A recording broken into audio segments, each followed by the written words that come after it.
Good morning, ladies and gentlemen. I'm going to call this meeting to order. Today is June 23rd, 2020. It is 9 a.m. We're in the Century Jury Room of the Hood County Justice Center at 1200 West Pearl Street, Granbury, Texas.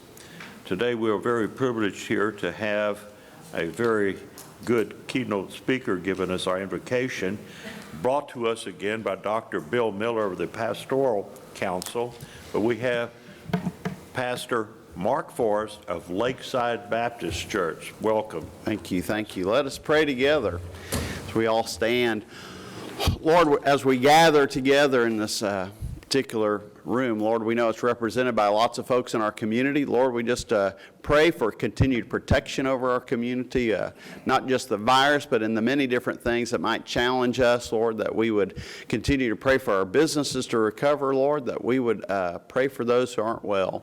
Father, we pray that the wisdom would be in this room as decisions are made, Lord, that people would receive justice, that need justice, and those that need a change of heart, Lord, that you would change their heart as well. Lord, we just thank you for all the leaders in our community that provide protection and security and all those things that we desire.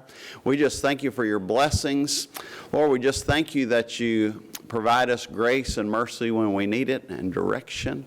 Lord, we just pray that for our future, Lord, for our future generations as well, that we that are responsible in this community today would pass that baton on one day, a well-run race. And we pray it in Christ's name, and I pray this in your name. Amen. Amen. Now would you all join me in the Pledge of Allegiance to our flag?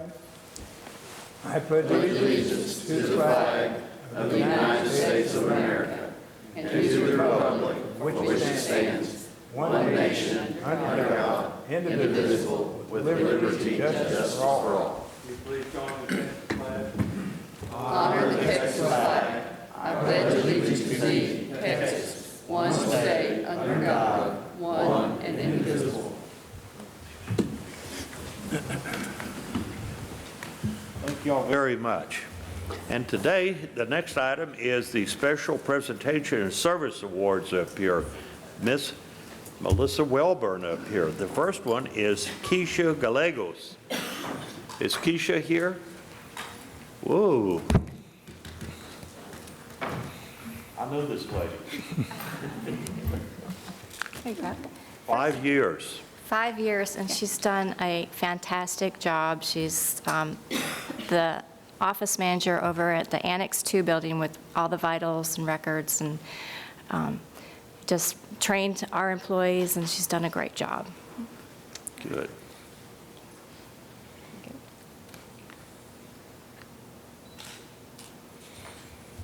Hey. Right there, Keisha. Hey, Keisha, you got to give me a 5-minute speech. All right. Boy, this next one is a very, very important employee here in our county. He's got a very important and significant job. He's the bailiff that protects your county judge here, Mr. Kevin Sklark. We got Chad Jordan here with him. How about that? God, I got to come down there. Can I come down there and get a picture with the two bailiffs? He won't take care of you. Yeah. Kevin does a great job. He came to us from the sheriff's office, took over the role as chief deputy, provides a lot of training and security in the courthouse, works with any courts that we have, and going from the role from the sheriff's office into the civil side of it, working with all the courts. He's really adapted well. We appreciate that. Sure. Well, what I like is when he says all rise, everybody in the courtroom all rise. Well, you get in the middle. You get in the middle. Put the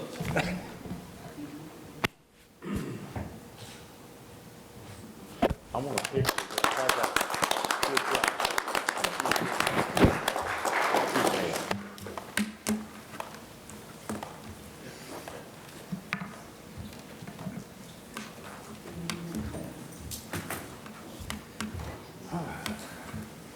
Okay, the next is Brittany Stovall. Whoa. We know what department you work in. You got Andy with you. Yes. Miss Brittany's been with us for 5 years. She started out as a title clerk, and she has made her way through every department, every position, everything in our department, and now she's a bookkeeper, and she is phenomenal. If you need something figured out, call her. Right. Good for She you, is Brittany. phenomenal. So I'm glad to keep her. She ain't going anywhere. Now, remember, don't cry. There you go.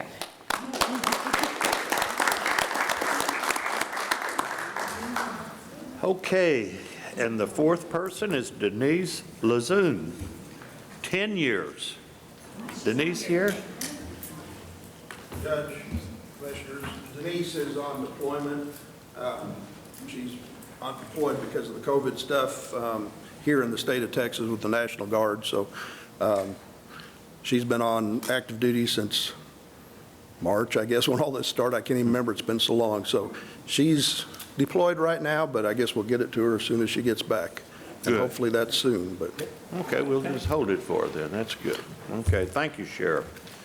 Okay, if there's anybody here that would like to comment on any agenda items, the sheriff has public participation forms, and if you will fill out the form and say what item you want, the sheriff will give them to our county clerk, Katie Lang, and Ms. Lang will then give them to me, and we'll call you at the appropriate time.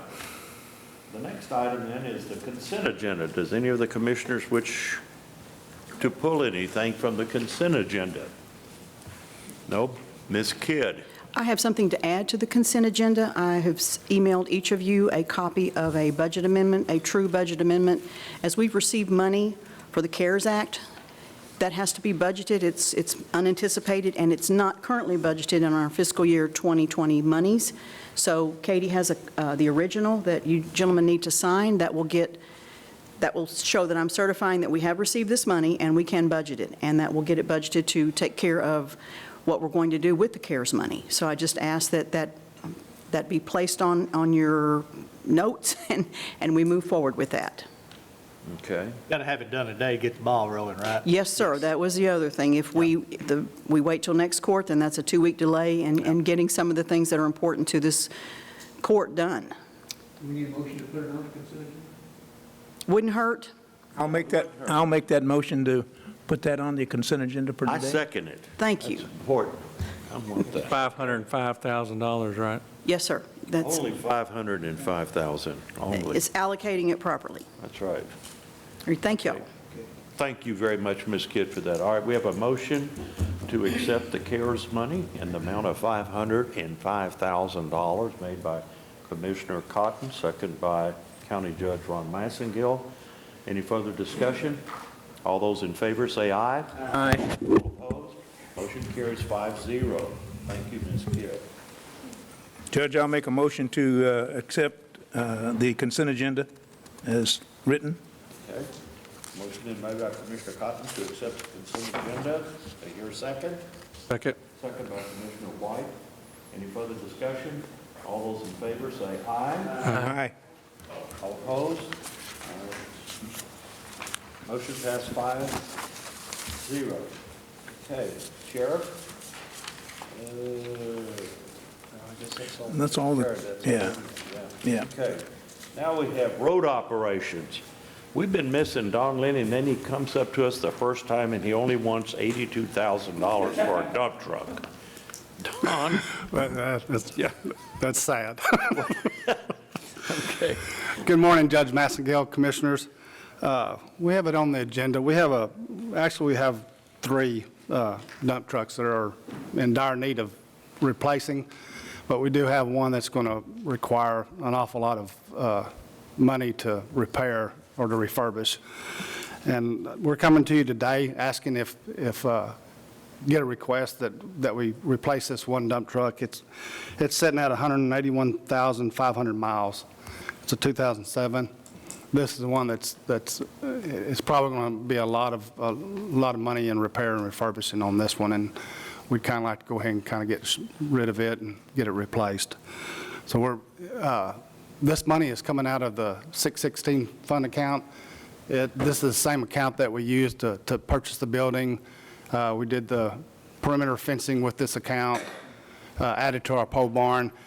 We do have money left over in that account that we could purchase this on buy board. So we're just asking your permission to do that. Okay. You know, to verify what Don just said, this is not out of Fund 55. It's money that it can only be spent for road ops, cannot be spent for nothing else. I know when we first started doing this, people started complaining, why is Don getting all this? It is a tax from the road ops, and it can only be spent for road ops. So I just wanted to clarify that.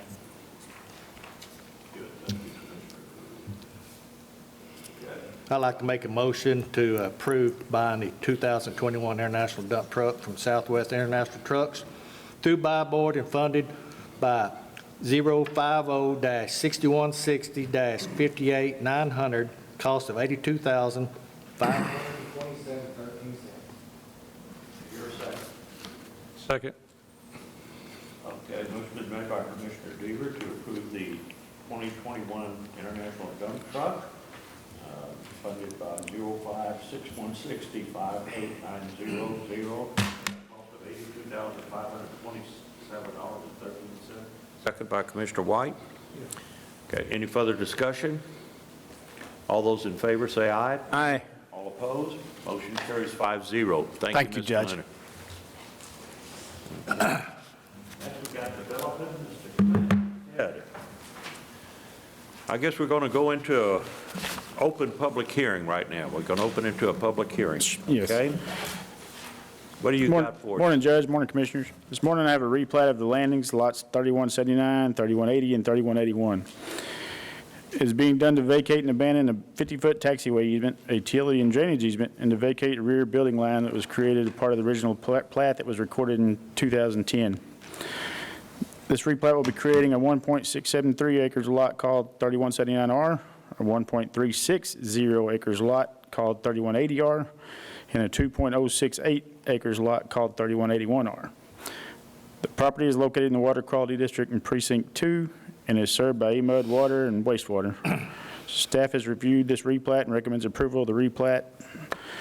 The landings, lot 3179R, 3180R, and 3181R, as presented. Staff requests the court open a public hearing, discuss and consider approval of this replat.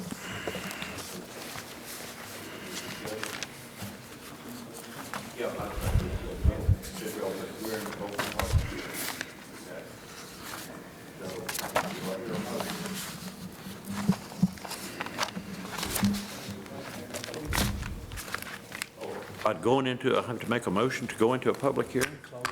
No, you just close it. Oh, that's right. No comments, so we'll close the public hearing. That's right. All right, I hear a motion to close the public hearing. Public hearing is closed.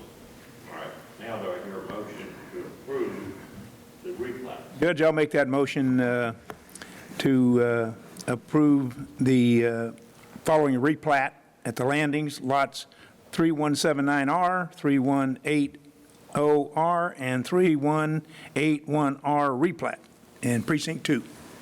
Second. Okay, motion been made by Commissioner Cotton to approve the replats at the landing as stated, second by Commissioner Deaver. Any further discussion? All those in favor say aye. Aye. All opposed? Motion carries 5-0. All right. Next, we'd like the court to consider updating and revising Section 1 Development Permit Regulations, Section 5.2A, Section 5.4A, and Section 6.6C. The purpose of these revisions is to get the development regulations, the floodplain regulations, and the on-site sewage facility regulations all in agreement with each other. As the regulations are now, they each have different standards. These revisions will make all the standards agree between each of these regulations. Staff recommends or requests the court to open a public hearing. Okay, we are now open into a public hearing to consider the approval of the updates and revisions to the permit regulations. Here, any further discussion?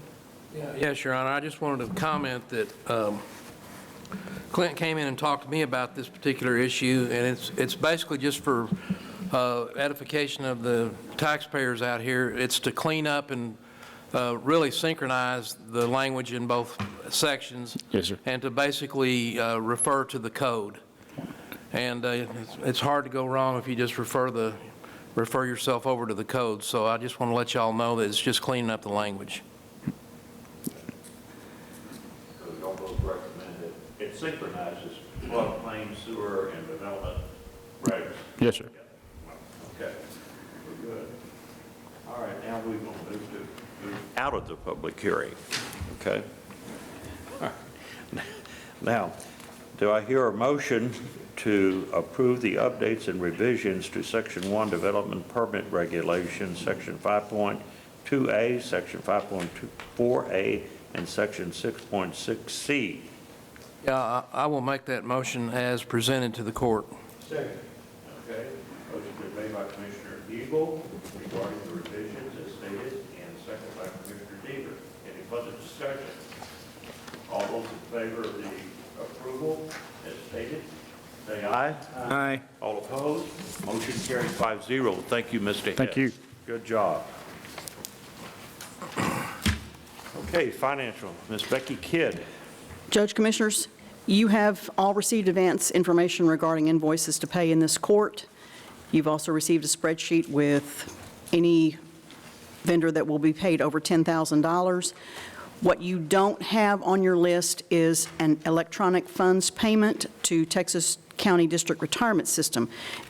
We can't process a check because they won't take checks, so we have to do an EFT. So it is on your list of payments over $10,000. Once you approve this in court, we can get that payment to them. This is a $450,000 payment that has been budgeted. It's paid from excess sales tax, and you can only use that for debt. We are, Texas Retirement System, we have a debt to them. We are not fully funded. We're way up there. That's really good news. But this is going to help us keep the same rate that we're pulling out of county money for several years to come. This is going to keep us on an even keel, right, Melissa? So this is a very good thing that we're doing, and I just want to make sure that you're all aware of that. And other than that, the total for the court is $768,537.06. And I ask that you approve all these invoices and payments. Any further discussion? Judge, I'll make the motion to approve the vendor payments over $10,000. In addition, the expenditures for June 23rd, 2020 in the Commissioner's Court in the amount of $768,537.06. Your second. Second. Okay, motion's been made by Commissioner Cotton to approve the certification payment of invoices for the time period as stated therein over $10,000 in expenditures for June 23rd, 2020 to Commissioner's Court in the amount of $768,537.06, second by Commissioner Eagle. All those in favor say aye. Aye. All opposed? Motion carries 5-0. The next item are the monthly reports. You have a list of the monthly reports that we've received. Some of them were amended. We have no problems with any of these and recommend accepting these monthly reports. Okay. Any discussion? Becky, I have noticed that everybody's been getting in the reports on time. It looks like it's been much better than it has sometimes in the past. We stay on them. Judge, I'll make a motion to approve the financial reports by the Audit Department for the period of June 1st, 2020 through June 15th, 2020. Second. Okay, motion been made by Commissioner White to approve the financial reports for the period June 1st, 2020 through June 15th, 2020. Second by Commissioner Deaver. All those in favor say aye. Aye. All opposed? Motion carries 5-0. Okay. No, sir, two more. Oh, the 2020 review of the Justice of the Peace, Precinct 1.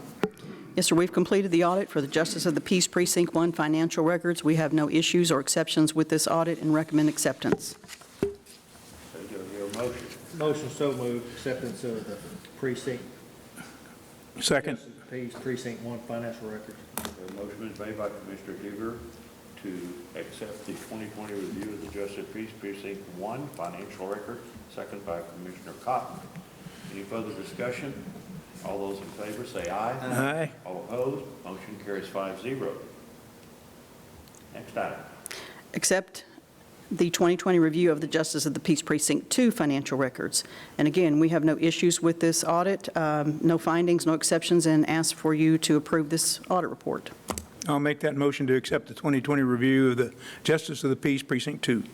Okay, motion is made by Commissioner Cotton to accept the 2020 review of the Justice of the Peace Precinct 2 financial records. Second by Commissioner White. Any further discussion? All those in favor say aye. Aye. All opposed? Motion carries 5-0. Anything else? Ms. No, sir. Thank you all. You took up half the Commissioners Court with your stuff today, Ms. Kidd. Okay. Now we go into miscellaneous. Item number 1, consider and take appropriate action regarding Hood County's employee benefit plan for plan year 2020 to 2021. Melissa, welcome. Good morning. I have met with each one of you individually regarding these options that we received from TAC. I'll be happy to go over anything again today, or hopefully I can answer any questions you may have regarding the renewal. And I really just need to know which plan you want to go with. Boy, it'd be nice if we could wait till after we get the Hazel District's findings. I understand, and I asked for extensions twice and was denied both times. And I know you have, so I wanted the court to be aware that you have asked for it, so. Commissioner, I have already budgeted the increase. If you choose the plan we have currently, I've already budgeted that increase, so just want to make you aware of that. You're saying that if we keep the present plan, that we do have the increase? I've already budgeted for it. Did you budget that at 300, wasn't it? 300 members, what I see here? So that's $91,728, correct? Yes, sir. Okay. So our employees would not, they'd keep the same benefits, correct? Yes, sir. No change.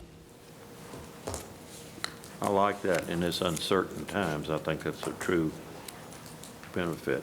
Yeah, we don't know what the appraisal district's going to come up with for our numbers at the end of the year, but I'm glad that Becky has budgeted for this, because we don't know where we're going to be come at the end of our budget year till we get the numbers from the appraisal district. I believe Melissa has information from the insurance professional, and they recommended. Well, of course, they're going to recommend the renewal of the current plan, yes. Again, we didn't have an increase last year because of an oversight by the, so we got away with. That's correct. An increase last year, so we kind of figured it was coming this year. Yes, sir. We didn't get by And last year. just be prepared in the next couple of years. TAC has stated that more than likely we will see the results of what we're currently going through right now with healthcare. And so they have warned me that over the next couple of years, we will probably see some type of change, either in our deductibles, premiums, even coverage, but hopefully that'll be a couple more years down the road. So to offset the increase in premiums in the future, there's a possibility we'll have to raise the deductible. That is correct. I always explain to our employees that health insurance is a lot like car insurance. What do you do to keep your premiums down? You raise your deductible.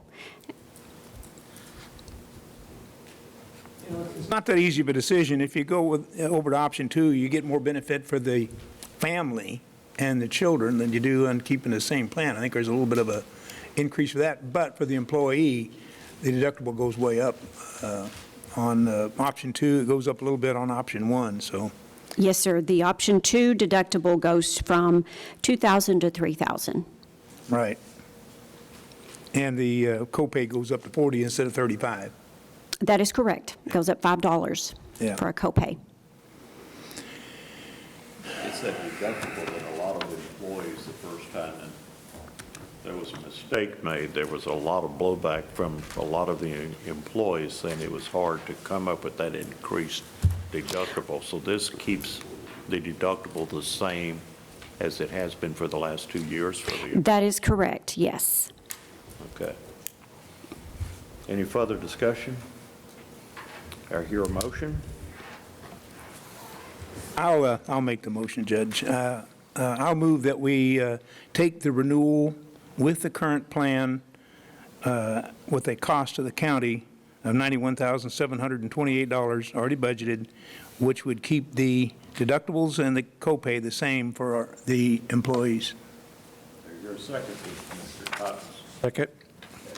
Motion's been made by Commissioner Cotton, second by Commissioner White, to approve the renewal plan that keeps the deductibles and the benefits the same, again, for the county employees, and increases it by an amount of, how much to the county? $91,728. Based on 300 Yes. employees taking it. So Average of it 300. will vary depending on how many employees take it, but we're assuming 300 or an average. Okay, any further discussion? All those in favor, say aye. Aye. All opposed? Motion carries 5-0. Thank you. Thank you. Item number 2, discuss and take appropriate action to approve $58,070 to be paid out of capital projects. Upon completion of project reimbursement, will be deposited back into capital projects. This is Jeannie. How are you? Just fine, sir. Explain this to us. Okay, the grant estimates was for $50,070, and I'm not sure what y'all were given. I have a breakdown of that, but I'll give each of y'all a sheet. $58,070, right? Yes, sir. Okay. As usual.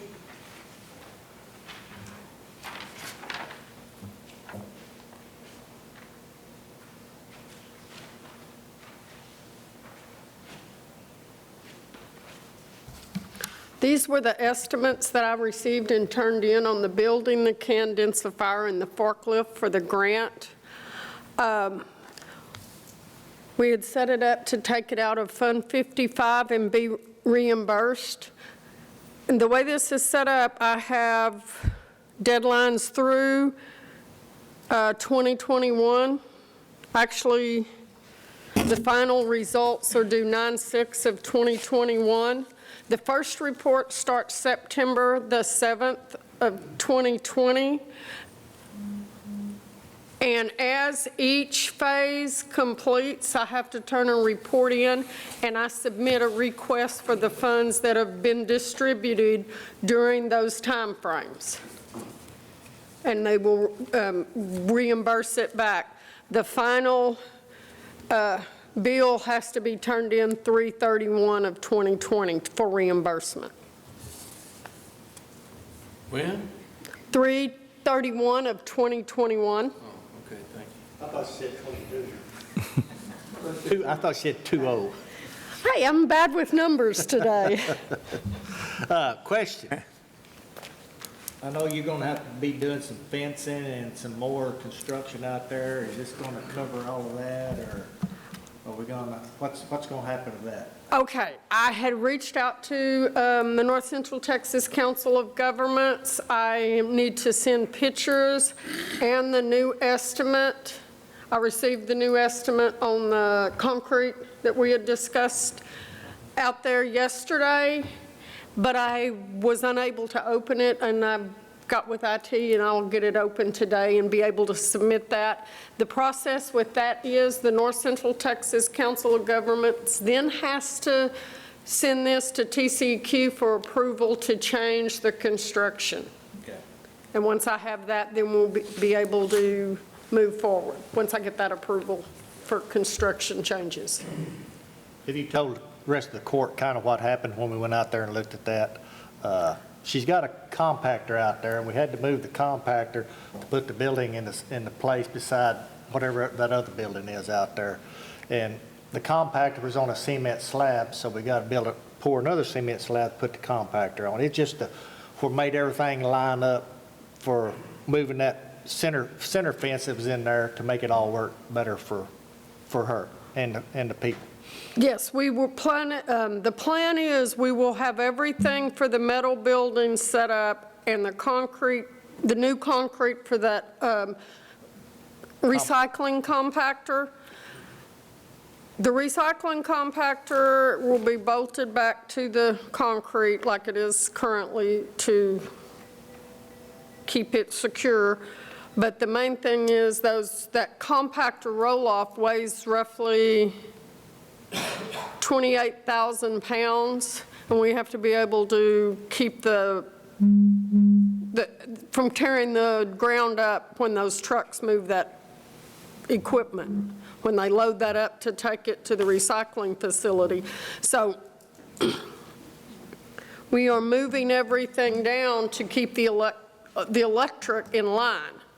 We will come off, we'll be able to come off from where the compactor is now and place the can densifier. And then Jay Riley from maintenance met us out and said that we could move the electricity to the compactor inside our new building and have it come out, and everything will be set up in a line instead of having to pay to have new electric ran to a separate piece of equipment.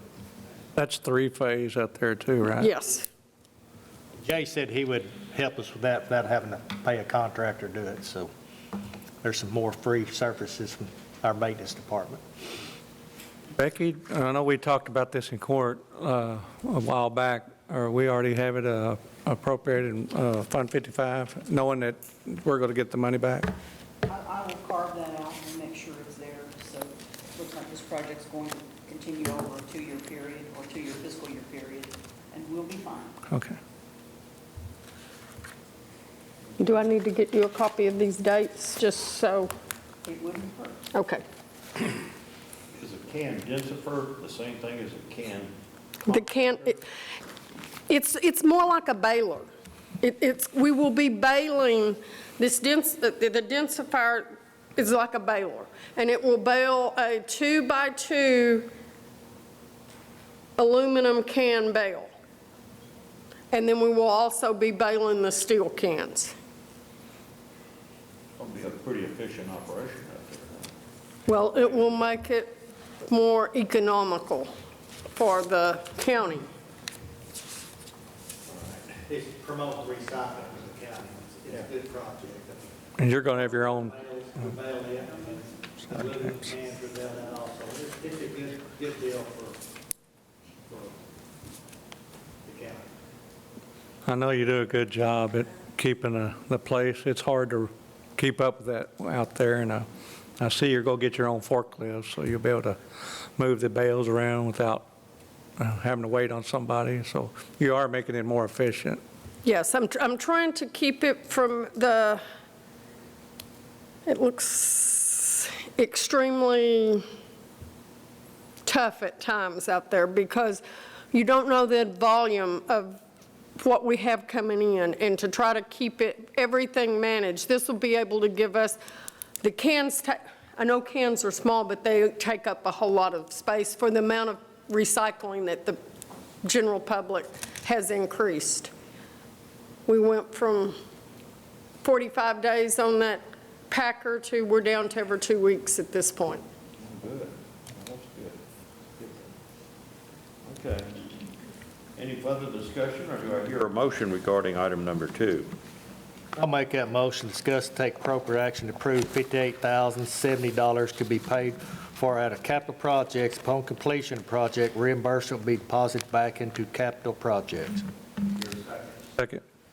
Okay, motion been made by Commissioner Deaver to take appropriate action to approve the $58,070 to be paid out of capital projects, and upon completion of the project, reimbursement will be deposited back into capital projects. Second by Commissioner White. All those in favor say aye. Aye. All opposed? Motion carries 5-0. Thank you, Jeannie. Okay. Item number 3. Yeah, Your Honor, I received an email from Constable for Precinct 2, and I would like to pull this for today and just take it off the agenda, please. Just to table it, motion to table? I guess we can just pull it, and then when he gets ready to bring it back to court, he can. Okay. Yeah, just no discussion, we just pull it off the agenda. Okay. All right, item 2 is to pull off the agenda. Item number 4, consider to take appropriate action to approve the Annex 2 county clerk to use the bigger break room in Annex 2 building. I guess we have Ms. Katie Lang herself, the county clerk. Are you in favor of this? This come up, Katie asked me about it. Of course, you know, the policy says if you're going to do anything to an office or move from one office to another, bring it to court. Katie asked me, I said, I have no problem with it, but let's present it to the commissioners, let all the commissioners be aware of what's going on. So Katie, the floor is yours. Okay, so the first 2 pictures are of our current break room, and then the second stapled packet is the empty break room that is in our building. And our office is, my office is the only employees in that building at this time, since environmental moved out. So this was environmental's break room. I'm asking if we can just switch break rooms because I have a significant number of employees and that other break room's kind of little, so. That one break room that was used is very small. Yeah. I asked Katie, I said, all right, Katie, here's the $1 million question. If somebody happens to move back into them other offices, which there's about 6 offices, right? There's about 6 offices where y'all live, not counting break room. 5 offices. So if somebody happens to move back in there with you know, 5 or 6 employees, I asked Katie, would she be willing to share the bigger break room? Of course, Katie's team player said, yes, no problem. So she's going to take over the big break room. If somebody moves in there, she will share the big break room or whatever they want. If they want their own break room, they could have a little one. Yeah. Yeah, so. Katie, have you ever, I mean, this is just thinking out loud, have you ever thought about moving your whole staff to that one building? To what building? The where you're at now? Well, actually, I'm glad you asked that because I would like to combine both of my offices. And I did talk to the judge a little while ago about trying to figure something out where I could get all of my employees together in one office.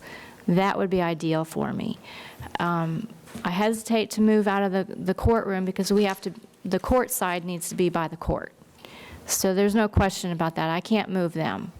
So I was trying to find some place in this area where I could move my other employees to this office. So if you have any ideas or, you know, any suggestions, I would be happy to hear them. Well, I just didn't know if you were going to take your employees that are here in the Justice Center and move them down there. No, I don't think I can. I think it's because of the court proceedings and the fees and fines and stuff that we do and the court processes that we work with county court at law. And, you know, so I don't think it would be feasible to move our court side. Okay, but thank you. We discussed that and asked you to speak to District Judge Ralph Walton and to County Court at Law. Yeah. Judge Messina, and they just said there's just no room to take the additional employees from Annex 2 into here. Right. Of course, you've got to keep, like you said, Mhm. to the County Court of Law judge because of all the filings and stuff that you do for. Yes, and court proceedings that we attend. So the only thing to do is to go up, I guess. Yeah. If you're going to build up, then make us a new office. Yeah, it's too bad. Yeah, that's what we need to do, go up. You agree with that, don't you, Dr. Miller? Always look up. Always look up. I don't know, we just need to figure something out. Yeah. Anyway, Katie was good enough to present this to the court, make sure all the court members were aware. I didn't have a problem with it, but it wasn't my call to make it. I thought it should be a court decision. And Judge, I'd like to make a motion to appropriate to move the Annex 2 clerks, use the bigger break room in Acton Annex 2 building. You're a second. Second. That's the Annex 2 building. Yes. I think you said Acton, but that's all right. Annex 2. Yeah. Okay, motion was made by Commissioner Cotton to. Deaver. Deaver. I'm sorry. Commissioner Deaver to take appropriate action to approve the Annex 2, county clerk to use a bigger break room in the Annex 2 building, second by Commissioner Eagle. Yes. Vote. All those in favor say aye. Aye. All opposed? Motion carries 5-0. Thank you, Ms. Lang. Thank you, Judge, Commissioners, appreciate it. You gonna have a ribbon cutting party? Free cake. We do oppose it $10,000 cappuccino. I try to get it, but Becky gets a no to the cappuccino. Okay. Item number 5, discuss and take appropriate action regarding the Hood County Clean Air Coalition administrative funding shortfall. Oh. I've been seeing you too much here lately. You know that, don't you? Well, I enjoy seeing your face, so. Good. My name is Mark Franco. I'm the chairman of the Hood County Clean Air Coalition. Okay. Thanks. Alongside me is Michelle McKenzie, the program manager for the coalition, our one and only employee. I want to go through a quick, brief slide presentation, kind of give you a little bit of background of where we came from, where we are today, and where we want to go in the future. So we were formed in 2012 out of a need of potentially going into non-attainment status. We're made up of a stakeholder group of city mayors of Crescent, Granbury, and Toller. Commissioner Cotton is on our board, as well as some other stakeholders of companies in the Hood County area. We've acted to oversee the air quality planning for the county since inception, and have done that through the Rider 7 grant funding. I'm going to turn it over to Michelle. She's going to go over some of the more details of the science behind why we all. Michelle's got a lot of details, so just. There is a lot of details. There's a lot of science with all this stuff. Unfortunately, it has other impacts as well. So to start off with, to just kind of give you a background of what the air quality issue is for Hood County, we are next to the DFW non-attainment area for Ozone. So Ozone is actually part of the smog issue. It's formed by a chemical reaction with nitrogen oxide and volatile organic compound emissions in the presence of heat and sunlight. So it's primarily ozone season runs from March through the end of November. Primarily the summer season is our biggest issue. It is the main component of smog, an air pollutant. It's an irritant for the human respiratory system, aggravating lung diseases like asthma, emphysema, and chronic bronchitis. It's also one of the 6 criteria air pollutants listed in the Clean Air Act. So in the Clean Air Act, ozone is one of the 6 criteria pollutants. They're targeted because of the danger to human health as well as the health of the environment. The other criteria pollutants are carbon monoxide, lead, nitrogen dioxide, particulate pollution or particulate matter, and sulfur dioxide. The Clean Air Act requires standards for these criteria pollutants that are protective of public health and the environment. These standards are periodically reviewed and may be revised. So the issue of ozone attainment versus non-attainment, an area is considered in attainment of an ozone standard when the design value at an area monitor meets that current standard. An area may be designated non-attainment of the ozone standard if that design value at the monitor does not meet the current standard. Because the standards are meant to be protective of human health as well as health of the environment, areas that don't meet the standard or non-attainment areas face varying requirements based on the classification level required in the law. Texas currently has 3 different areas that are designated non-attainment: the Dallas-Fort Worth area, Houston, Galveston, Brazoria, and most recently Bexar County or San Antonio. So this is a map of the DFW non-attainment area, and as you can see, we're surrounded on at least 2 sides by non-attainment counties. The monitor actually in Johnson County at Cleburne has actually been reading some of the higher readings the last couple of years. So it is dependent on weather as well as the emissions that are present in the county. So we've been lucky in that it's kind of shifted over towards Cleburne for us for right now. You see that map, go back that map, Michelle. That map is county is a clean county. We're getting, correct me if I'm wrong, we're getting all the junk coming from the Metroplex. We are impacted greatly by transport. We do have some contributions just from the cars and electric generation units and stuff that are in the county. But in the technical work that we've done, about 95% to 98% is transport, either from DFW, from Austin, from Waco, just from all kinds of different areas in the state. But we do have a small portion that we're responsible for as well. So this is an overview of the Clean Air Act ozone planning and control requirements by classification. It starts out at the bottom at marginal. In that you see that there's just a few basic things that have to be done, a baseline emission inventory, major source emission statements, new source review program, transportation conformity demonstration. As you go up the ladder, so for marginal you have 3 years to attain. If you go above that, then you go to moderate. You have to meet all the bottom requirements, and then you get these additional requirements on top of that. As you move up the ladder, then you go to serious, you have all the ones below you, and then the additional things that are required there. You also see on the side there's NSR offset ratio. When you reach these certain levels, any emissions that you produce, you have to provide an offset for. And that's done through an emission reduction credit program, which of course has a financial impact because you have to pay for those credits. There's also the final column over there that says the major source threshold. For starting out for marginal and moderate, that threshold for a major source is at 100 tons per year. So that's going to be your major manufacturing, electric generation units and things like that. So this is the graph of our ozone design values for the monitor that's here at the county. It's actually in the parking lot kind of behind us over here. The current standard is the 2015 ozone standard that's set at 70 parts per billion. The previous 2008 ozone standard was set at 75 parts per billion. On the graph there, the gold line is the 2015 standard, the red line is the 2008 ozone standard. The standard is considered to be met by an area based on the design value at the monitor. The design value is a statistical value that is the 3-year average of the 4th highest reading at a monitor. Current design values are based off of the monitor data from 2017 through 2019.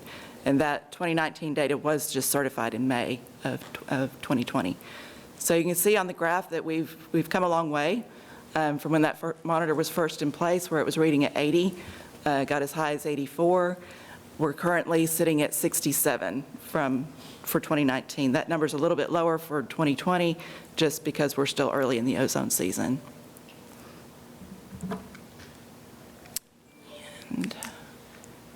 And I'll let Mark talk to you about our grant programs. So we are a 501c3 formed entity, and we were able to get into the Rider 7 program for grant funding. And that grant funding allowed us enough money to do some things that we'll talk about in a couple of slides, but it also allowed us to employ Michelle and run this organization for us.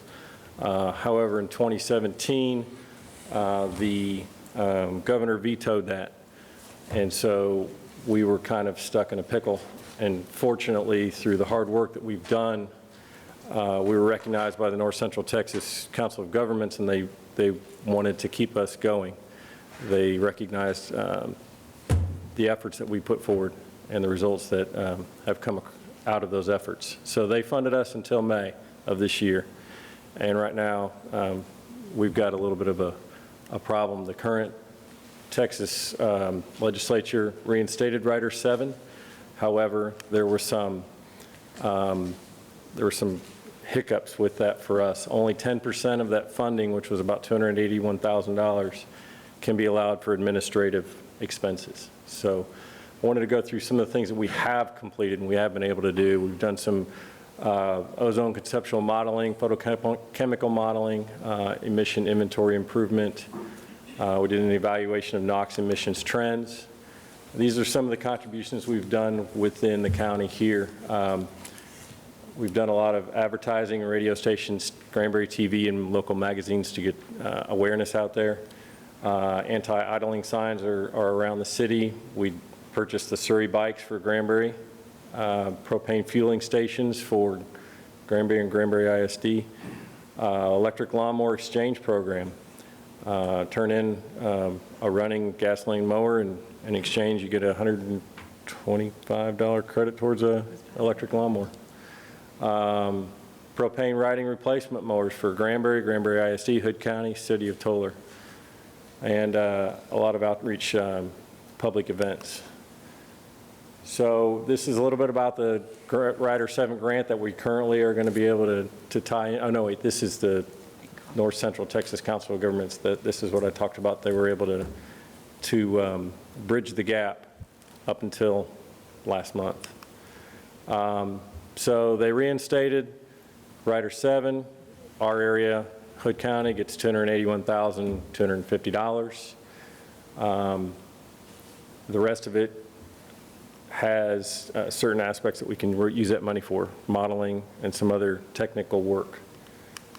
So where does that leave us? That leaves us with being able to do the emission inventory review, monitoring of pollution levels, and administrative expenses. So from June 1st to 12/31/2021, our budget is $351,000.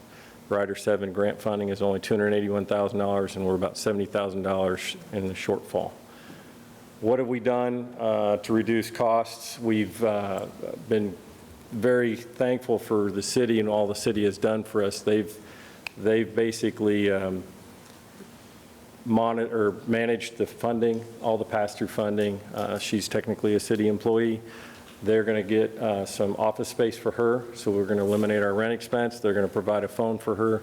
They've provided a computer for her, and so we've done a lot of that stuff. We've also decided to eliminate any travel budget, try to attend anything we can virtually. So we come here today asking for help. We need to bridge this gap and keep this program going. And so why do we want the help? Because we feel like what we're doing is making a difference here. I'm going to skip to this one, cost of non-attainment. So in just the vehicles alone that are registered in this county, we're looking at an additional $1.82 million in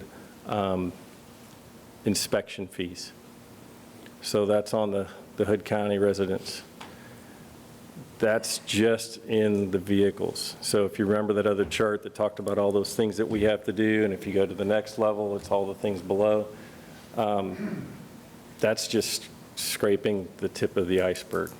So if we lose attainment, and get non-attainment, that's going to cost the county residents $1.82 million in registration inspection vehicles. It's for the emission, Yeah, the inspection that has to be done. We gotta put them monitors on exhaust, right? And right now, we don't Yeah. have to do it, but if we go into the Non-attainment. Not only that, but if you look at bringing in businesses and the economic development side of the county, being in non-attainment is a distraction for companies. They do not want to locate into areas that are non-attainment. Did you have a meeting with Shay Hopkins with? Yes. What's her feeling? I don't see her here today. She couldn't be here, otherwise she would be here. She's a strong proponent of it. She sees it, she knows it. She was in Tarrant County and saw businesses, turn their eyes when they found out they were in non-attainment. What y'all are asking for, y'all got a shortfall of 70,000, and you are wanting us and the city, Crescent, Tuller to pick up the rest. So we're going to be on the city agenda the third week of July. I'm on vacation the first week, so they've already been contributing the city, so we're asking $10,000 in kind, which is the rent and the phone and everything else they've been doing for us. We're going to ask $25,000. We're asking the county $35,000. We're going to Crescent tonight, asking for $5,000, and we're going to ask the city of Toller for some contributions, as well as Granbury ISD and the Granbury Chamber. Anything. If we do nothing, we have enough funds that we collected back in 2012 to last us through March of 2021, and then we have to dissolve. Any questions? Yeah, the 35, is that just to get us through this year? It'll get us through the $70,000 will get us through 12/31 of 2021. Oh, for a year and a half. Yeah. And then we'll have to revisit again. Yes, we're gonna see what the, what Rider the 7 government might does come down in back, Austin. or And grants. Yeah, Legislature's next. yeah. We're very hopeful that they change their course on the amount of administrative expenses. Yeah. Well, if you divide the 71,281 vehicles into the $1,820,000, which would represent, that comes out to be $25.50. So that's what it would cost each person to Per vehicle. certified then. And what is it now? What does it cost? $7 or something. I think 750. But you don't have to have an inspection, which is the additional cost. It's the emissions If inspection, you yeah. reach non-attainment. If the coalition didn't exist, would we be pulled in with the other counties? How would that work? I mean, if the coalition doesn't exist, what happens? Well, We can't monitor, right? well, the monitor stays there because that's the EPA's, but or TCEQs, I'm sorry. But we can't continue our efforts to educate everybody and continue to help us stay below that 70 parts per billion threshold. Plus that funding we get from them for lawnmowers Yeah. and stuff like it, we lose all that. Yeah, go ahead. I was just going to say, that was one of the things that also happened under the new Rider 7, is that we were extremely limited to the fact that we can only do emission inventory work and we can only do the monitoring, additional monitoring work. They specifically declined us from doing any kind of outreach or education in those type of programs that we were doing. So that's what we were hoping to keep, that little bit of $30,000 that we've got remaining in funding from 2012 to maybe try to do some minimal outreach and stuff with that money. When would you need if we agreed to it, the 35,000, what would be the time frame needing that to? Is that immediate or? I think it could be done within the next budget year, I mean, for fiscal year for you all. Hood County? Because we are looking at from now through the end of December 2021. So that 70,000 is a shortfall for that 18 months. Becky? You have not met with Gregory ISD, so you don't know any contribution you may receive from them that would No, we have not met with them increase yet. what we would have to come up with, Potentially. potentially. Just Yeah. trying to save money. Yeah. I just, speaking for Michelle, I've only been to a couple meetings, but Michelle keeps a lot of balls in the air. I mean, I see all the stuff that she's constantly looking at grants, pushing and pushing for everything that's out there, trying to find grants and money and the Volkswagen deal, and she goes over my head real quick, but she keeps it running. And I think without her, I don't think we'd survive, would we, Mark? No. Yeah, it's kind of what. I agree with that. Well, when you say you would probably really have to have this 2021, We have enough cash in the bank. If we do nothing else except for the bare minimum, we can survive up to March. yeah, who all is said they're in right now? City of Granbury, So this probably? is the first formal meeting we've had. Okay. Chris Kaufman's come to our last few meetings, and he feels very strongly that the city will. Yeah. I think they've already committed to the office space, phone, and They always have. computer. Always supplied office space for all. Yeah. Well, we used grant funding to pay for office space prior So to if we can this. get some more commitments with the question marks, then numbers could go down. quite a Yes. bit for us. Potentially. And what if some of them say, no, I don't want in? I guess the numbers go up. Exactly. Michelle, you did have a conversation with Terry Johnson. Terry Johnson, the mayor of Toller, did say that they're already facing some financial difficulties, and so he did not think that Toller would be able to help. So that kind of took that out of the question. But that's not a formal thing. That was just, he was just letting me know that they had some financial difficulties as well. Or you're going to try to go out to the businesses like the Toller been doing to try to raise finance and businesses that maybe want to contribute? Yeah, we're going to do everything we can. Absolutely. This is the first step. We ran into a obvious setback with COVID-19. Last time we met with everybody was that the group with Granbury ISD, with Hood County, with City of Granbury. Remember that when you guys were there? October. Back in, was it October? And then we were going to start working on the presentation, and then nobody met. We couldn't meet. I think it's something we need to look into and maybe say, yes, we're in, as far as me, one commissioner, but we need to make sure everybody else is in too, and not just one, not just the city of Granbury or Hood County, well, we're going to carry most of the load, but these smaller communities need to pitch in too, because they're benefiting from it too. Absolutely. And I'm preaching to the choir, y'all know that, but I just don't think Hood County and the city of Granbury should take the burden. We're going to take the biggest hit, but these other small communities should. We are like going Granbury to. ISD, I mean, it's helping them with their buses and stuff. It's a good deal. I don't think we need to turn a deaf ear to it, but I think everybody else needs to participate too, not just the two major taxing entities in Hood County. And we are going to the Crescent City Council meeting Yeah. tonight as well, so. You I know we've I'm sorry, No. James. I know 3 of the commissioners up here have been on y'all's board. We probably understand a little bit more about what's going on and how important this program is.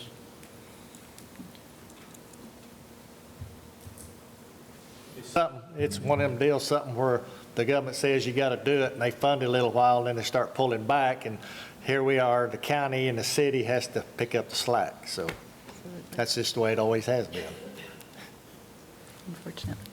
Late in June, if we don't have the budget meetings finalized until say September, October is kid. So I guess we just consider it a budget for planning. Yes, sir, and if We're going to continue making the rounds. and let us know what everyone else is willing to obligate, that would help. Yeah, just tell other entities we're interested, but it shouldn't be just us and the city of Granbury carry the load on it. And I know y'all will. I mean, that's. Absolutely. Well, I guess y'all could come back with some final numbers, what we would need to contribute. Yeah. Up to the 35,000. Okay. Okay. Thank you for your time. Thank you very much. That'd be good. That'd be good. Thank you both. So what are we going to do? Just table that? Just take no action on it. I think an update and as a presentation, and we'll take it in consideration. I don't think you need a motion or anything. but- Okay, well, good. All right, let's move on to item number 6. Discuss and take appropriate action to select a single point of contact for the election security assessment. Ms. Cricket Miller. Good morning. Okay, good morning. I brought this item back because it seemed like y'all maybe had a little, maybe more desire or something the other day in the budget process. We're all the way up to the point of a single point of contact, and that's all we have to submit to both the DIR and the AT&T. I did do some research. 134 counties have completely finished the assessment. Palo Pinto, Stevens, Palo Pinto's is scheduled in August. Stevens has completed theirs. Brown's is in, they've already finished the site. They're just in the valuation part. Callahan, Coleman, Shackelford, Eastland, and Stevens have all finished theirs. Parker County is going to finish theirs, do theirs the last week of July. And Johnson County is August. Erath County completed theirs. Navarro, Hamilton, Bosque, Comanche have all done theirs. There's bigger counties, Kaufman, Grayson, and of course Tarrant is fixing to do theirs, have already completed this. As things have evolved, everything is virtual now. So nobody would actually be coming to our county in order to do this assessment. I've talked to Drew repeatedly. Our elections is a standalone server, so they're not going to get into anything else. They're just going to get into our information. The only thing that we do on anything that does internet is our voter registration database. And then we post the results at the end of the night on the websites.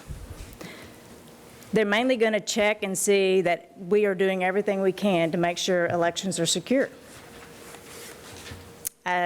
We need to be proactive, not reactive. I don't know why this would be a bad thing. The state pays for it. I really think we need to do it. It shows that we're not doing anything wrong.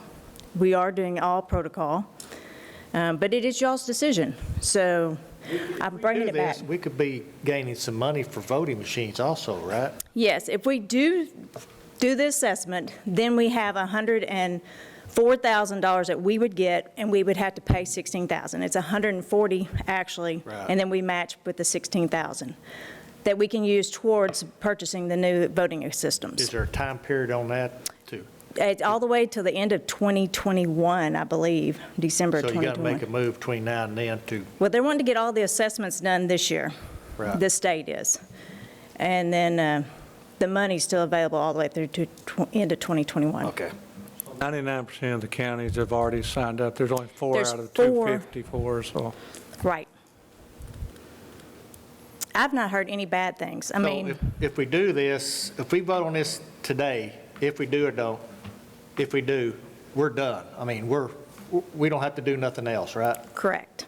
They are going to tell We us, done went through the stages. yes. And if there are some issues, they have funding that can help us fix those issues. And it won't cost us nothing if there is problems. Well, I'm not going to say that. It just depends on what the problem is. I mean, that's what the whole thing is. If we've got things that are issues, we want to know about it. Correct. And we want to get them fixed now, not in Yeah. 2020 and November the 3rd. I don't know why we'd be afraid of that. If we've got problems and they're going to look at it and not charge us for it. Correct. And I guess, Drew, would you be with them when they're coming down here looking at our stuff, make sure no hanky-panky's going on? 'Cause I think that's what the worry was. Yes, sir. Something could go wrong, and you'll be with them and make Yes, sure. well, again, in this, we have to meet with them. Yeah. Or at least virtually yeah. meet with them now.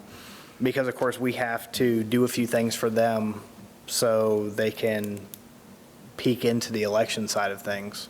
So the way it says here, we have to make a single point of contact.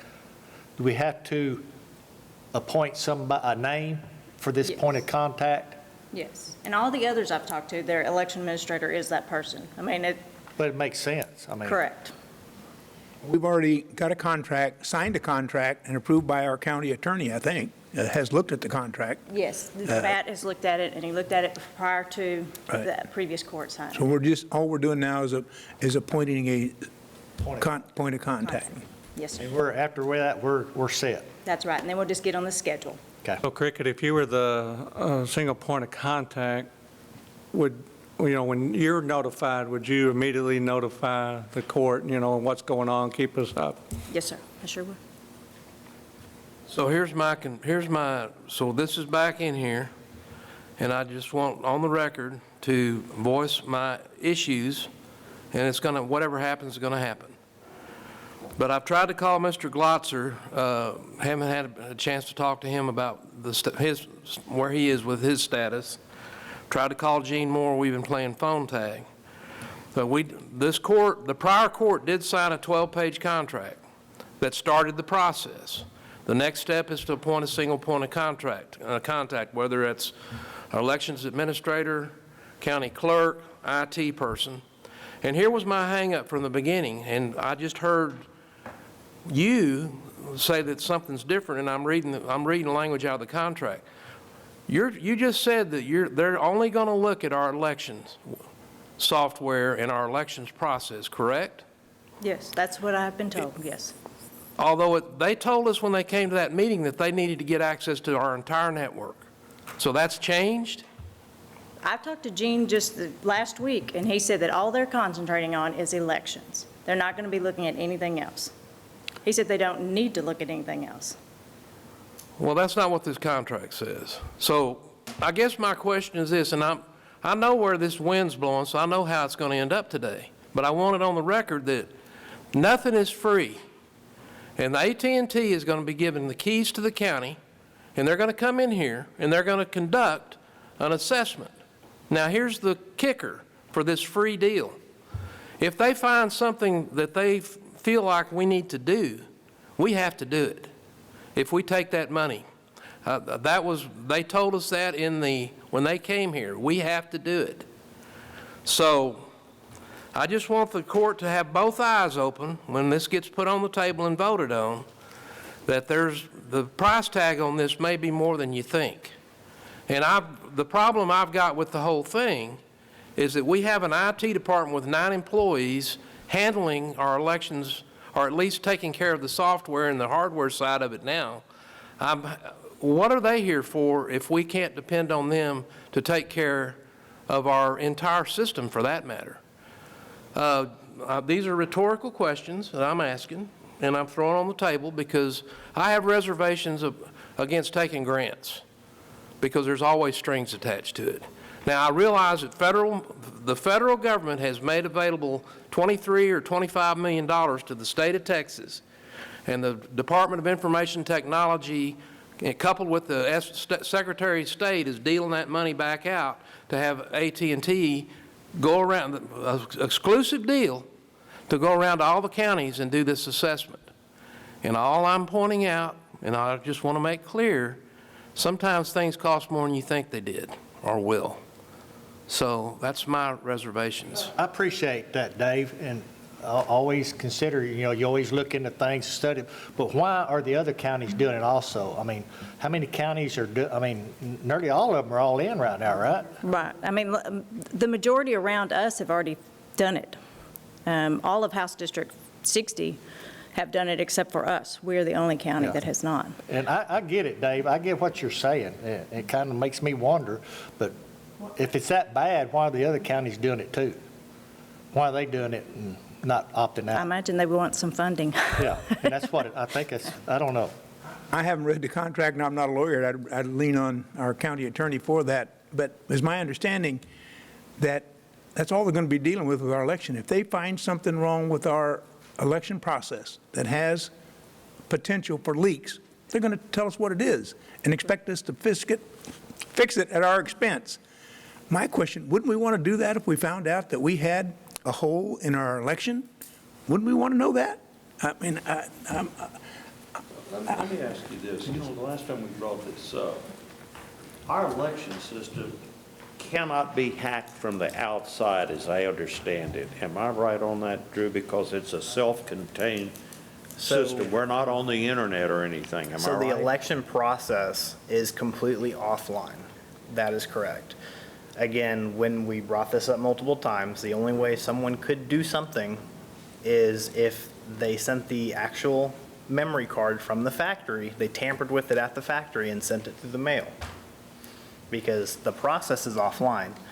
Like Cricket said, we only go online when we have to upload the results and or post it on the website, how the results came out. Are the poll books the only thing that's on Wi-Fi? Correct. Yes, sir. So when they're down here working, you will be here watching? Yes, I will have staff ready to go on standby because we have to escort them.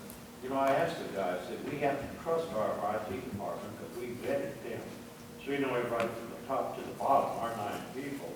How are we going to know what your people are? He said, well, we're going to be vetting the people. But do they have to look into anything on our closed deal in order to evaluate? So if I read everything correctly, we will be given, like any other security test, a list of IPs that we have to whitelist on our firewalls so they can come in and poke around. Into the voting system, not into the general. When you whitelist on the firewall, that's everything. Everything. That's correct. So let's talk English up here. So we let somebody white wall finish and all this stuff like that. First of all, I think that Cricket should be the one. I don't have any problem with Cricket being the single point of contact. And I like Bruce's question. As soon as you get something, you're going to get it out to all of us commissioners right quick anyway. So that's just convenience and everything else. So I like that. All other counties are doing it. Yeah. The only thing, does all the other counties have the same type of closed system that we do, or do they? No, not necessarily, and that's why they presented the contract the way they did. A lot of the smaller counties don't have a completely offline system. They all mesh together, essentially. All departments are on the same system, essentially, and that's why when they provided the IP addresses to essentially allow them into the system, they could, in theory, look at everything, even though they say they're supposed to be only looking at elections. The less secure voting systems, right? Yes. And so essentially, with that being said, not only, originally when they were supposed to come down here, we were supposed to escort them around and show them everything, and someone was always going to be there with them. We can monitor their activity remotely. So we will be also watching them to see where they try to get into, essentially, on our side as well. So if you see something they're trying to get into, you could lock them That down is immediately? correct. That is correct. And My understanding now is it's a notebook that they send to the county. That's all they send. And we somehow use the notebook for them to do this virtual assessment. So there's not actual physical people here during this time anymore. Well, that's better. Because I really think so, because they sound like the other counties say they don't, it's not as intrusive. correct. Because I'm just sitting here looking at what they say, and what you're telling us is not what we talked about several months ago. And I'm getting more warmed up to it more because we have more control than than giving them the keys to the palace, so to speak, and say, hey, go for it, Right. Because they say number 5 on their election security assessment brief, and I think it's one of the first pages of that you gave us. It tells you exactly what they're going to do. And it says the areas that will be reviewed include the voter registration system. That's good. Voter registration application storage. Okay. Staff security knowledge. I'm assuming with voter registration in the process.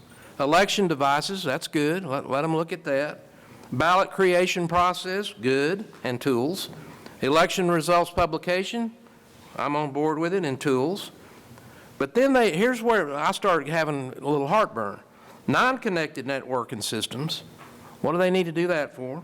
General computer endpoints, security devices, and they go on and on with a laundry list of stuff that's outside, in my opinion, the scope of our elections process. So you're telling us that they're going to send now with this COVID thing, they're going to send us a notebook, and pretty much Drew's going to be, is that, how many man hours are we going to be looking at to do that, or woman hours, or person hours? When they actually came previously, it would take 2 to 3 days. And I talked to several of the other counties, and they said 1 day tops that they were actually there at their county. And will Drew and one of his people be on the one end of the process? I would imagine, because I don't know anything. I would dedicate 1 or 2 people full-time to this.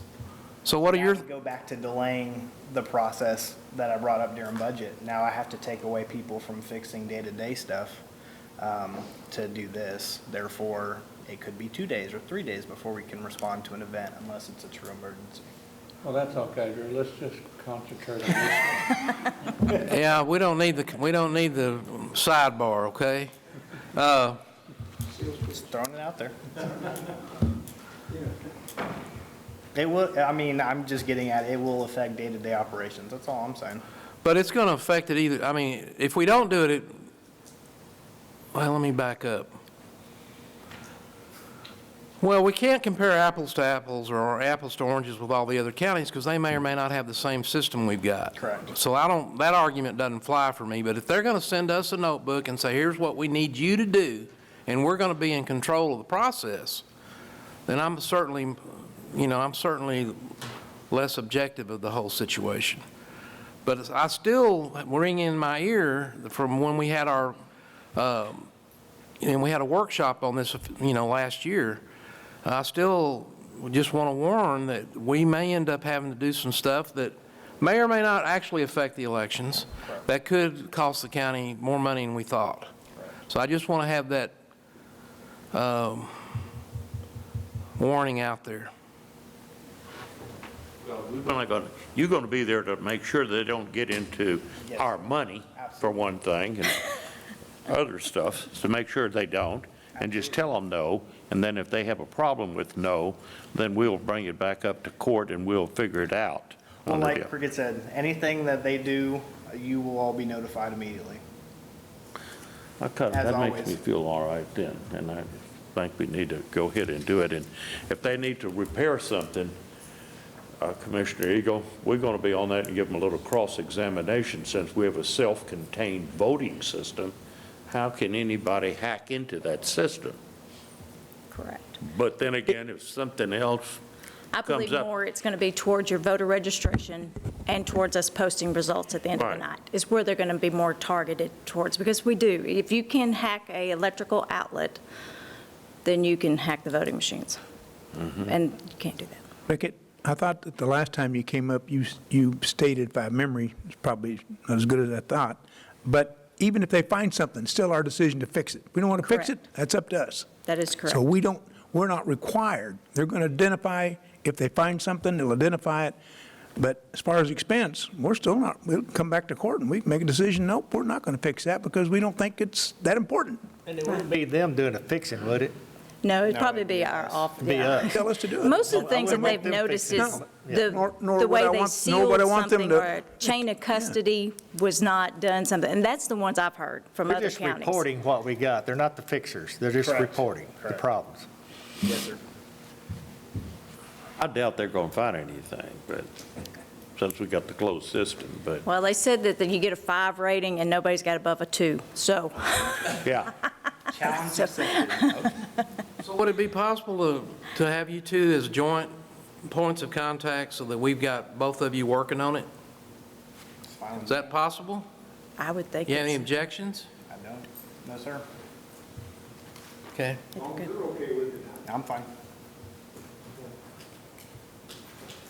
Single point of contact is The two of you, the Cricket and Drew show. they can play double talk, so can we. Our single point of contact is Cricket Miller and Drew Whitaker. There you go. That way if one's not. If one's not around. Exactly. We get the information. Okay, do I hear a motion? And you are also agreeing to that SPP, which you've read, and that just goes into it. That's our solutions proposal package. Which is a 12-page contract, 119 pages shared services, 18-page master service agreement, terms and conditions, and many other pages out on the internet that I don't think anybody's looked at. I don't think. But Matt has looked at it because he went. Matt through has read every extensive- word in every page, right? It was very laborious. Is that a yes? You've read it all? She sent me about 18 pages of fine print, 2 different documents, right? Right. And I read through those, I think, kind of twice, once a year and a half ago and once in the last week. So, yeah. So Matt blesses it. There you go. Well, I was the one that sponsored, put it on the agenda, so I'll make the motion to appoint a single point of contact, a la Drew Whitaker and Cricket Miller, for the election security assessment. Second. Okay, motion been made by Commissioner Cotton to select the single point of contact for the election security assessment, which is Cricket Miller and Drew Whitaker, second by Commissioner Deaver. All those in favor say aye. Aye. All opposed, say nay. Motion carries 5-0. Thank you both. Thank you, sir. And don't let these guys say that they've been vetted in New York City. That doesn't count here. New York City. All right, item number 7, consider and take appropriate action to allow the Sheriff's Department to apply for a grant for a Linco Bearcat armored truck. Sheriff Deeds. Judge, Commissioners, thank you for allowing me to put this on the agenda. I have talked numerous times to a couple different salesmen, and they assured me that they had a good, solid grant stream that we could go through to try to get some money. Late yesterday afternoon, I found out that the only thing they suggest is going through the state Homeland Security grants. Well, I'm on the Emergency Preparedness Planning Council, and I know we've already done that for this year. So this will be a next year thing, so thank you for allowing me to put it on there. History on this is we've got an MRAP that came from the 1033 program. Started off great. We could use it for high water stuff. We can use it for the SWAT team. It'll go through 5 foot of water, but the problem is it's been broke down for 2 years, the air brakes. and nobody will touch it because it's military, and so it's been out east of town, and there's been a few military mechanics look at it, but as of yet, it still broke down. So that's why I started researching this, to be able to serve the citizens of this county and protect them, and to protect my people deploying them. So at this point in time, thank you again for letting me put this on there, but I guess no action needs to be taken because there's nothing we can do until next year. So when the grants come up, then I'll get another quote, because this quote's good for 30 days. Does it look pretty good, Roger, as far as us getting it? I know. You never know. Going through that funding stream, it seems like the people out of the Metroplex get the most of it, and it's really hard for the outlying counties to get anything. You know where I'm going, don't you? We can take that used one off for what you're wanting to buy and maybe wait for this. Would you be good with that? Because I'd hate to buy one. It doesn't belong to us, does it? The one we've got now? I mean, that's... No, that's federal So that doesn't belong to us anyway. Well, I think I'm talking about the one he's wanting to buy, $197,000. Yeah, then, so for the Capitol, I brought a used one, and you got a picture of that one. So this new one looks basically the same. This is just a little older, and it came from the same factory, and it's been updated, and they warranty it for 3 years. The chances on getting this on that grant are probably slim to none. I was hoping that they had a different funding stream, but apparently not. So,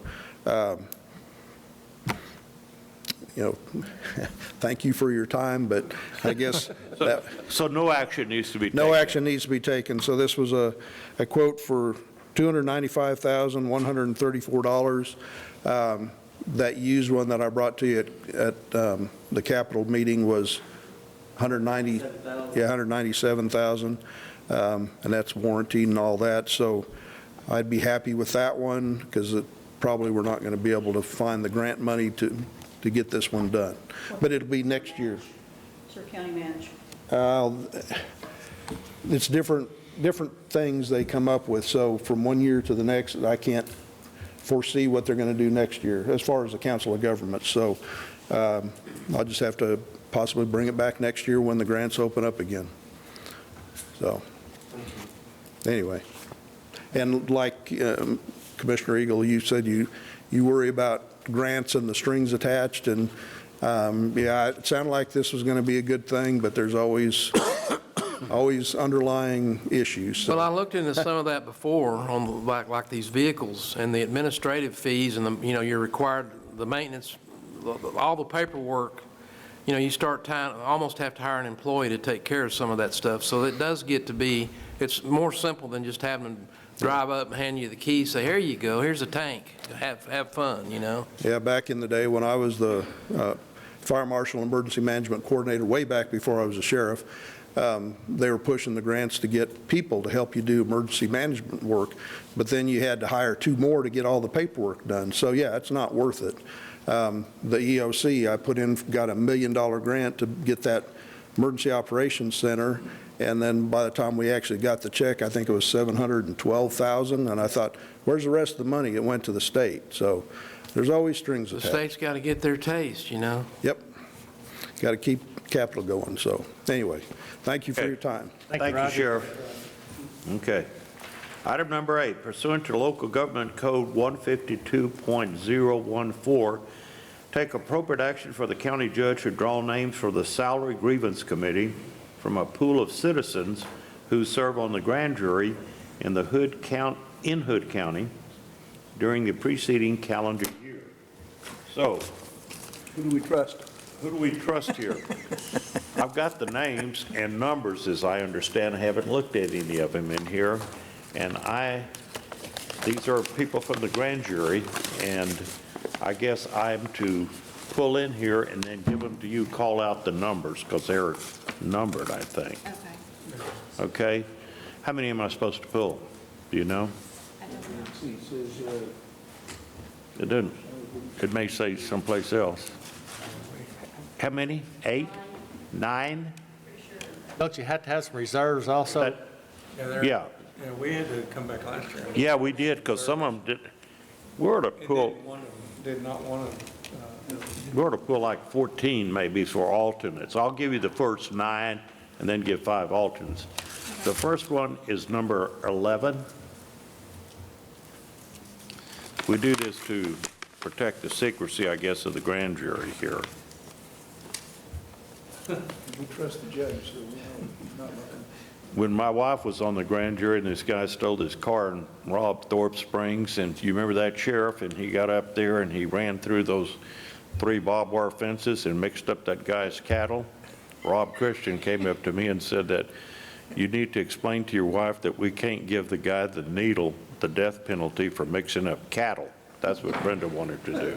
She hadn't been on the grand jury since. So. Number 20.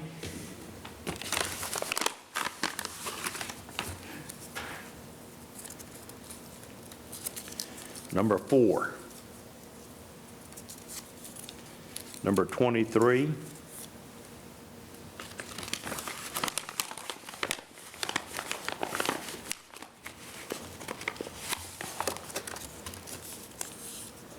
Number 1.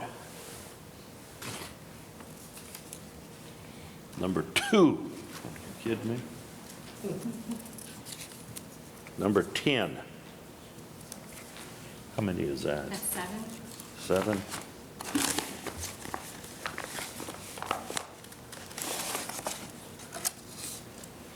Number 9.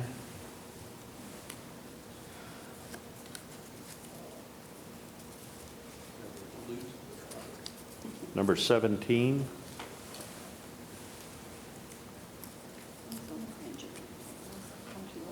Number 18. Now, what was that? That 10? So number 10 is the first alternate then, right? So 9 is on the grievance committee, and then if somebody refuses to serve, then we go to this. Number 7. Number 16.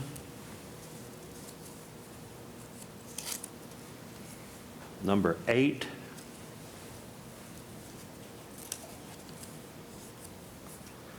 Number 6. So that's 5 alternates. That's 5? Okay, that's all I need. So I'm going to shut the rest of these up and hope that we get, do you want me to give you the rest of these names then? Or No. you want me to keep them? Sure. You want me to keep these? Okay, I'll keep them then. All right, so I guess that's all we have to do. Do we have to make any kind of a motion on this that we did this in open? I guess not, do we? We already did it, so I guess. We've done it. Okay, good. All right, the last item, item number 9, discuss and take appropriate action to authorize the use of office space at Acton Annex by Hood County Hospital District Indigent Care Administration. Fortunately, we have a very good commissioner here, and Bruce White, that pays attention, and you want to take it from there.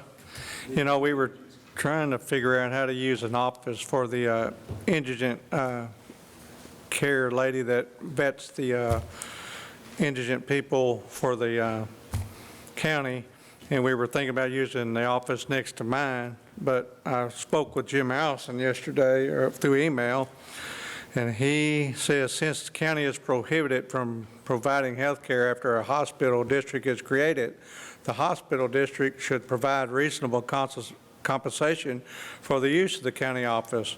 Well, we had a interlocal agreement where the court was going to try to allow them to use this office and whatever furniture we have out there or in the county that's not being used for zero cost. Well, it seems like we can't do that now. So, and I've talked to Nelda.